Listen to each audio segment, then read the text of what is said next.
they're certainly watching Shanghai. I I I reviewed all the things Shanghai was doing on a video they made, and it was pretty impressive. The attention to details and how they were going to enforce it, and so I think that probably that Shanghai experience could be good for everybody in the world to take a look at because they really put together a good plan of exactly because they don't want this to fail. This has to go well. So I think we'll just see it one day at a time. Again, how things go in the U.S. with all these stores and restaurants opening here in Orlando and around the world. So measure it one day at a time, I believe.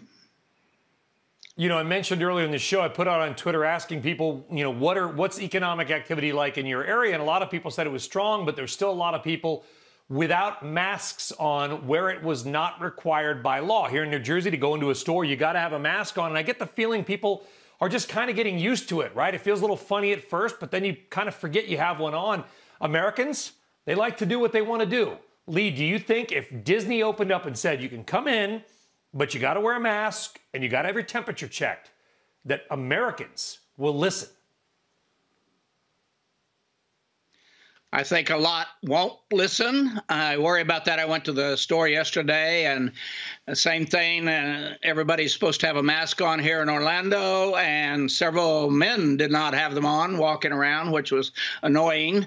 And you know, I think the enforcement piece will be the name of the game. Disney's going to have to figure out how to be nice and be firm. Because if you don't enforce this thing, then there's going to be a lot of other guests who will be skeptical of whether they should come or not. Yeah. So the enforcement piece will be important.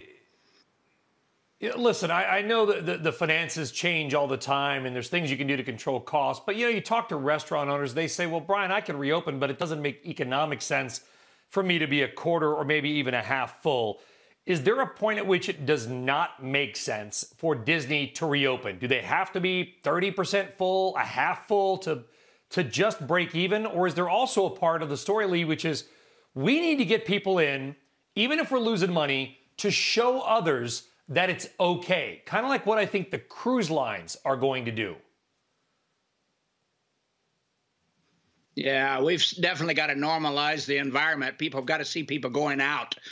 Yesterday, I picked up food for Mother's Day, and there were a lot of people out and a lot of people going. And this is like anything.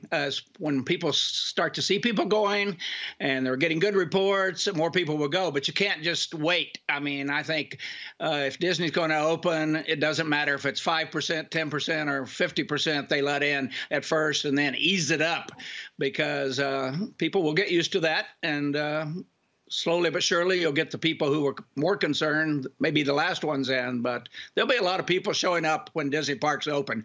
The pent-up demand is amazing. Everybody is really anxious to get out and about, and especially to go to Disney, and especially to book a Disney cruise. Those are extremely popular, yeah. And so I see that just get started. Just put that first foot out there. I've heard. Amazing. I've heard, Lee, people, my folks were supposed to go on a cruise for their 50th anniversary. Didn't happen. They look to rebook in the fall. Ships are sold out. They're sold out. Does that surprise you? It does not. I'd never been on a cruise in my life till Disney started having cruises. And I didn't think I liked cruises till I went on the Disney cruise, and it was amazing. And we really enjoyed it. Took our grandkids and everybody, and it was an incredible time. Disney does an amazing job. And if you talk to anybody that's been on a Disney cruise, it's different than any other cruise ship. It's amazing.